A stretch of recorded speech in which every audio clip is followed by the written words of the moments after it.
മുംബൈക്കടുത്ത് bushy ഡാമിൽ ഒഴുക്കിൽപ്പെട്ട് മരിച്ച 5 പേരുടെയും മൃതദേഹങ്ങൾ കണ്ടെടുത്തു. ഇന്നലെ രാത്രിയോടെയാണ് 4 വയസ്സുകാരന്റെ മൃതദേഹം ലഭിച്ചത്. ഒരു സ്ത്രീയും 4 കുട്ടികളുമാണ് മരിച്ചത്. ശ്രീനാഥ് ചന്ദ്രൻ മുംബൈയിൽ നിന്ന് ചേരുന്നു. ശ്രീനാഥ്, വിവരങ്ങൾ.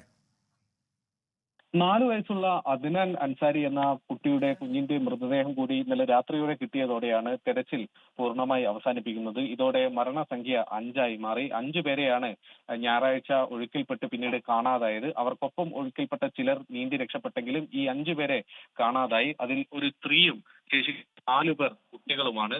36 വയസ്സുള്ള ഒരു സ്ത്രീ, അതോടൊപ്പം തന്നെ 13 വയസ്സ്, 8 വയസ്സ്, 4 വയസ്സ്, 9 വയസ്സ് ഇങ്ങനെ പ്രായമുള്ള 4 കുട്ടികളെ കാണാതായി. ഇതിൽ 2 പേരെ ഞായറാഴ്ച തന്നെ കിട്ടി. പിന്നീടുള്ള 2 കുഞ്ഞുങ്ങൾക്കായി ഇന്നലെ തെരച്ചിൽ തുടങ്ങി. രാവിലെ മരിയ സയദ് എന്ന 9 വയസ്സുകാരുടെ മൃതദേഹം കിട്ടി. രാത്രിയോടെ അദ്നാനെയും കിട്ടിയതോടെ തിരച്ചിൽ അവസാനിപ്പിക്കുകയായിരുന്നു. നാവികസേന 2 ദിവസമായി നടത്തുന്ന തിരച്ചിലിനൊടുവിലാണ് ഇപ്പോൾ എല്ലാവരുടെയും മൃതദേഹങ്ങൾ കണ്ടെത്താൻ വേണ്ടി കഴിഞ്ഞത്. ഞായറാഴ്ച ഉച്ചയോടെയാണ് ബുഷി ഡാം പരിസരത്ത്, ബുഷി ഡാമിലേക്ക് വെള്ളം ഒഴുകിയെത്തുന്ന ചെറിയ അരുവി പ്രദേശത്ത് വെള്ളച്ചാട്ടത്തിനടുത്ത് ഈ കുടുംബം ഇറങ്ങിയത്. പെട്ടെന്ന് മലവെള്ളം ശക്തമായി കുതിച്ചെത്തിയതോടെ അതിൽ പെട്ടുപോവുകയായിരുന്നു.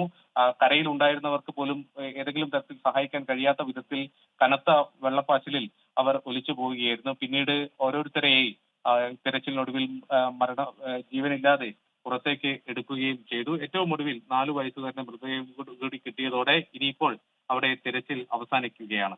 ശ്രീനാഥ് ചന്ദ്രനാണ് മുംബൈയിൽ നിന്ന് വിവരങ്ങൾ നൽകിയത്.